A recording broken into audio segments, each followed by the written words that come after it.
The Milwaukee Bucks just detonated a bomb across the NBA landscape, and the shockwaves aren't fading anytime soon, as the franchise, under enormous pressure to deliver results in Giannis Antetokounmpo's prime, pulled off one of the most audacious, financially reckless, and stunning moves in recent memory by waiving future Hall of Famer Damian Lillard, eating the remaining $112 million on his contract via the league's dreaded stretch provision, and then turning around to sign Myles Turner to a 4-year, $107 million deal, a jaw-dropping maneuver that shook front offices across the league and left rival executives stunned, calling the move reckless, short-sighted, and a desperation swing by a team that had run out of answers after 3 straight first-round playoff exits, most recently at the hands of Turner's former squad, the Indiana Pacers, who now lose both their defensive anchor and emotional leader just days after watching their franchise star, Tyrese Halliburton, go down with a torn Achilles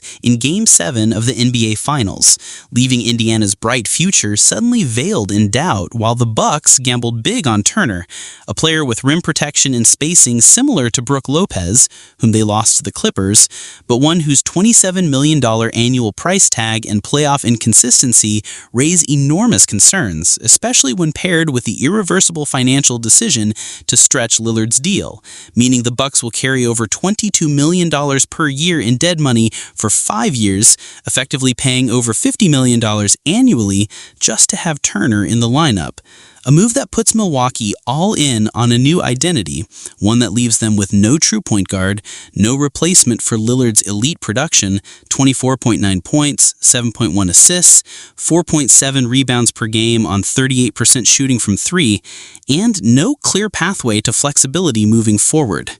And yet, for all its flaws, it might be the kind of high-stakes swing needed to keep Giannis locked in and invested, as he eyes the twilight years of his contract with a player option looming in 2027 worth $62.7 million,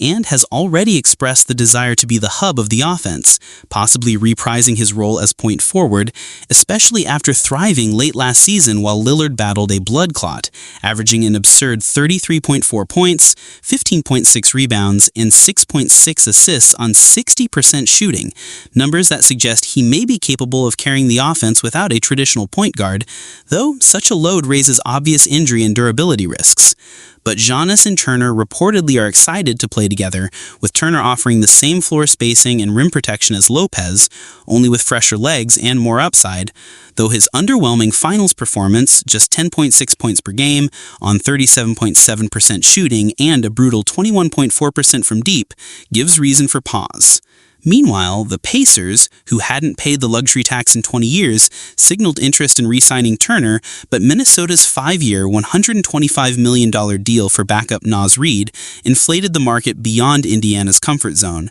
And once Milwaukee cleared cap space, they easily outbid the Pacers, ending Turner's 10-year run with the franchise, and gutting a locker room already devastated by Halliburton's injury, turning a potential repeat finals run into a likely lottery-bound campaign, though the silver lining may lie in Indiana controlling its 2026 first-round pick and benefiting from a high draft position in a loaded class.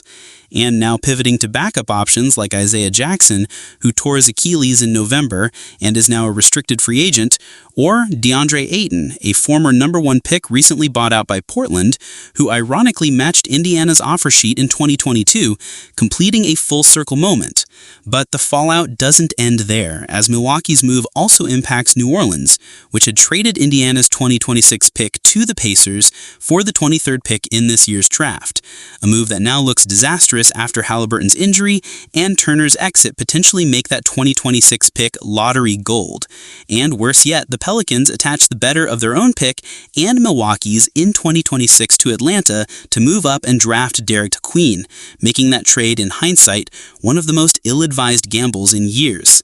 As for Lillard, his unceremonious Milwaukee exit concludes a 2-year tenure defined by promise and frustration, one where he played in only 3 playoff games alongside Giannis and ended it all with a torn Achilles. But ironically, it may work in his favor long-term as he gets his full $112 million while stepping away for 12 to 18 months to rehab, then re-entering free agency as an unrestricted free agent for the first time in his career, free to choose his next destination without cap restrictions or bird rights complications. Though under the current CBA, no team can offer him a balloon contract after a minimum deal, meaning he will likely wait until healthy before entertaining serious offers.